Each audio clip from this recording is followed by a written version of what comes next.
Sir আপনার জন্য একটা কবিতা লিখছি। বাহ, অনেক ভালো। কবিতাটা সবাইকে পড়ে শোনা। চাঁদ বাগানে মাথার উপর বাঁশ উঠেছে, ওই বাঁশগুলো সব কাটতে রাখছি, স্যার গেলি কই? বল্টু, কালকে আমার গার্লফ্রেন্ডের জন্মদিন। আমি ওর জন্মদিনে কি দিব? তোর গার্লফ্রেন্ড দেখতে কেমন? অনেক সুন্দর। তাইলে আমার ফোন নাম্বারটা দিয়ে দিস। বাবা তুমি কি জিলাপি আনছো? সবগুলা খাইলাম কিন্তু একটাও মিষ্টি লাগলো না। আরে, আজকে তো আমি কোনো জিলাপি আনি নাই। কি বলো? তাহলে ওই পেঁচানো পেঁচানো জিনিসগুলো কি আছিল? আরে ছাগল, ওইগুলা তো মশার কয়েল। বল্টু, এই পৃথিবীতে আমার জন্ম হয়েছে তোমার জন্য। ও কি কও? আমি কি তোমার বাবা নাকি যে আমার জন্য তোমার জন্ম হয়েছে? দোস্ত, আমি রাস্তার মধ্যে একটা 1000 টাকার নোট পাইছি। আমাকে এখান থেকে কিছু টাকা দে, নাইলে সবাইকে বলে দিব। আচ্ছা, এখান থেকে 50 তোর আর 50 আমার। তা না হয় বুঝলাম, কিন্তু বাকি 900 টাকা যাইবো কই? জান, তুমি এমন একটা কথা বলো যা শুনে আমার মনের ভিতর ধুকপুক ধুকপুক শুরু হয়ে যায়। আমরা যে রেস্টুরেন্টে খাইতে আসছি, আমার কাছে কিন্তু কোনো টাকা নাই। কি রে বল্টু, তোর মন খারাপ কেন? আর বলিস না, আমার বউ আমার জন্য রান্না বান্না করতো না, উল্টা ওর জন্য আমি রান্না করতাম। এই কষ্ট থেকে বাঁচার জন্য আরেকটা বিয়ে করলাম। তারপর কি হয়েছে? এখন ওদের দুইজনের জন্য আমার রান্না করতে হয়। বল্টু, তুই কি কিছু খাস টাস নাকি? কেন বাবা? দিনে দিনে এত চিকন হইতাছস কেন? বল্টু, তুই কি কিছু খাস না? কেন স্যার? তুই তো চিকন হয়ে যাইতাছস। জানোস দোস্ত, একটা মেয়ে আমাকে কালকে মিস কল দিছিল।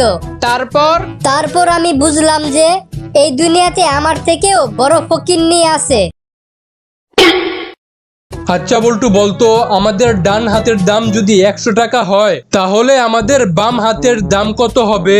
50 টাকা। কেন? সেকেন্ড হ্যান্ড, তাই। হাসি স্বাস্থ্যের জন্য ভালো। রাখেন আপনার মিথ্যা কথা। ওই হাসিকেই বিয়ে করে আমার স্বাস্থ্য খারাপ হয়ে গেল। কি রে বল্টু, তুই 3 মাস কই ছিলি? আরে বলিস না, আমার গার্লফ্রেন্ড আমারে বলছিল ওর নাকি চুরি অনেক পছন্দ। তারপর আমি টানা 3 মাস চুরির দায়ে জেলের ভিতর ছিলাম। বউ, আমার মাথা ব্যথা করতেছে, আমার মাথাটা একটু টিপে দাও তো। আমি যখন ছিলাম না তখন তোমার মাথা কে টিপে দিত? তুমি যখন ছিলে না তখন তো আমার মাথা ব্যথাই করতো না। বল্টু, কি করলে তোর মতো আমি চিকন হতে পারবো? বেশি বেশি করে ব্যায়াম করবেন, তাহলেই আপনি চিকন হয়ে যাবেন। আরে না, ব্যায়াম করা অনেক কষ্টের। কি খাইলে আমি চিকন হতে পারবো? খাইয়েই তো বোটকা হইছেন, আবার খাইয়েই চিকন হইতে চান? জানো, আমি টিভিতে রান্নার অনুষ্ঠান দেখে নতুন একটা রেসিপি শিখেছি। আজকে সেটা রান্না করে তোমাকে আমি খাওয়াবো।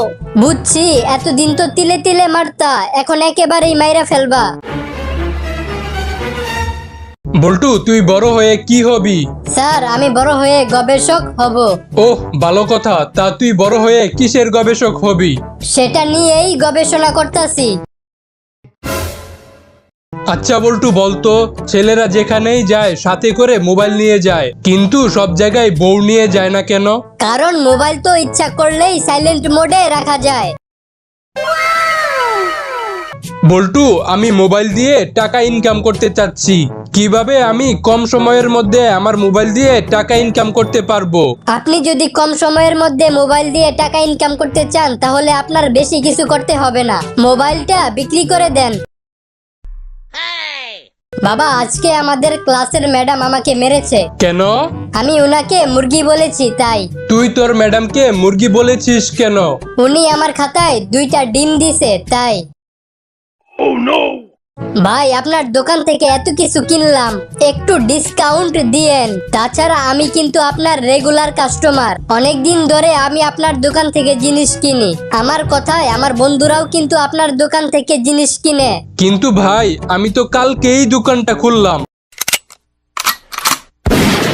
দোস্ত আমাকে 50 টাকা ধার দে তো। এই নে। এই নে দোস্ত, তোর কাছ থেকে যে কয়েকদিন আগে টাকা ধার নিছিলাম সেটা। আমি তো তোরে 50 টাকা দিছিলাম, তুই আমার 60 টাকা দিলি কেন? আরে তোর 50 টাকা বাচ্চা দিছিল, তাই তোরে 60 টাকা দিলাম। দোস্ত আমাকে 500 টাকা ধার দিতে পারবি? ওরে টাকা দিলে ওর কাছে টাকার বাচ্চা হয় আর আমারে বেশি টাকা দেয়, এতে আমার অনেক লাভ হয়। কিরে আচ্ছা এই নে 500 টাকা। কিরে বল্টু, তুই তো আমার 500 টাকা দিলি না। দোস্ত দুঃখের কথা আর কি বলমু, তোর 500 টাকা বাচ্চা দিতে গিয়ে মারা গেছে। সবাই শোনেন, আগামী মাস থেকে আমরা যৌতুক বিরোধী আন্দোলন শুরু করব। নেতা সাহেব আগামী মাস থেকে কেন, এই মাস থেকেই চলেন শুরু করি। আরে না, এই মাসে আমার ছেলের বিয়ে, তাই এই মাসে করা যাবে না। দোস্ত আমার গার্লফ্রেন্ড হারিয়ে গেছে। তোর গার্লফ্রেন্ড হারিয়ে গেছে, তাহলে থানায় গিয়ে পুলিশকে জানা। না এটা করা ঠিক হবে না। কেন? না মানে এর আগের বার আমার একটা বাইক হারিয়ে গেছিল, সেটা থানায় জানাইছিলাম। তারপর? পরে সে বাইকটা তারা খুঁজে পাওয়ার পর 15 দিন ব্যবহার করে ফেরত দিছে। ভাই 5টা টাকা দেন। আপনার লজ্জা করে না? হাত পা মাথা সবই ঠিক আছে, তবুও ভিক্ষা করেন। দূর হালা, এখন কি তোর ওই 5 টাকা লাগিয়া আমি আমার হাত পা ভাঙবো নাকি? কিরে বল্টু, তোর মন খারাপ কেন? আরে দোস্ত ওই দিন যদি আমার বাপের কথাগুলো ঠিক মতো শুনতাম তাহলে আজকে আমার এই খারাপ অবস্থা হইতো না। তা কি বলছিল তোর বাপে? আরে শুনিই তো নাই, কেমনে কমো? আচ্ছা আই লাভ ইউ এর বাংলা মানে কি? আমি তোমাকে ভালোবাসি। দূর পাগলি, মাত্র একটা ইংলিশ সেন্টেন্স শুনেই তুই আমার প্রেমে পড়ে গেলি? বাবা আমার কাছে খুশির খবর আছে। সত্যি করে বল, এই খুশি মেয়েটা কে, আর ওর সাথে তোর কিসের সম্পর্ক? আরে দূর, তুমি খালি উল্টা পাল্টা ভাবো। খুশির খবর মানে হলো মন ভালো হয়ে যাবে এমন খবর। আচ্ছা স্যার আপনাকে একটা প্রশ্ন করি। ঠিক আছে কর। বলেন তো কোন বাক্যটা সঠিক, খাঁটি গরুর দুধ নাকি গরুর খাঁটি দুধ? গরু কখনো খাঁটি হয় না, দুধ সবসময় খাঁটি হয়, তাই এটার উত্তর হবে গরুর খাঁটি দুধ। এই জন্যই তো আমি আপনাকে বলদ ডাকি। কি কইলি? চেতেন কেন? আপনার উত্তর সঠিক হয় নাই তাই বললাম। তাইলে সঠিক উত্তর কোনটা? সঠিক উত্তর এই দুইটার একটাও না। সঠিক উত্তর হবে গাভীর খাঁটি দুধ, কারণ গরু কখনো দুধ দেয় না, দুধ দেয় শুধু গাভী। এই ছেলে তুমি কি করো? আঙ্কেল আমি এমবিপিএস। বাহ, খুব ভালো তো, এই বয়সেই তুমি এমবিপিএস করতেছো, তুমি তো অনেক জ্ঞানী। আরে আমার কথা আগে শোনেন, এমবিপিএস এর পুরা মানে হলো মা বাবার বেকার সন্তান। হ্যালো বন্ধু। হ্যাঁ বল্টু বল। তোর একটা ছবি তুলে আমার মেসেঞ্জারে পাঠাতো। কেন, এই রাতে আমার ছবি দিয়ে তুই কি করবি? না মানে আমার ছোট ভাই এখনো ঘুমাইতেছে না তো, তাই তোর ছবি দেখিয়ে ভয় দেখামু। তুই পরীক্ষায় ফেল করস, আর পাশের বাসার তানিয়াকে দেখ, ও পরীক্ষায় ফার্স্ট হইছে। সারা বছর ওরে দেখতে গিয়েই তো ফেল করছি। আমাকে বাসা থেকে বিয়ের জন্য চাপ দিচ্ছে, তুমি কিছু একটা করো। আমি ইঞ্জিনিয়ারিং শেষ করে তোমাকে বিয়ে করব, এখন তুমি একটু ম্যানেজ করো। তুমি ইঞ্জিনিয়ারিং শেষ করতে করতে অন্য কেউ এসে আমার ইঞ্জিনে তেল ঢেলে দিবে।